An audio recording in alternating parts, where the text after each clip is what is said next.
Tilni qadrlagan yurt qudratli bo'ladi. So'zini yo'qotgan xalq esa kuchsiz bo'ladi. Til uchun kurashgan kishi yurt uchun kurashgan askardir. Til bu xalq qalqoni, uni himoya qilish vatan himoyasining bir qismidir. Til bu quroldir. Uni yo'qotgan millat o'zini himoya qilishdan mahrum bo'ladi. Millatni millat qiladigan eng asosiy kuch bu uning tili va madaniyatidir. O'zbek tili kambag'al til emas.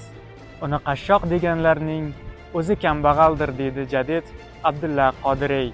O'zbek tilining boyligi millatning g'ururi va faxridir. Har bir askar vatanni qo'riqlaydi. Har bir so'z millatni himoya qiladi. 21-oktyabr O'zbek tiliga davlat tili maqomi berilgan kun muborak bo'lsin.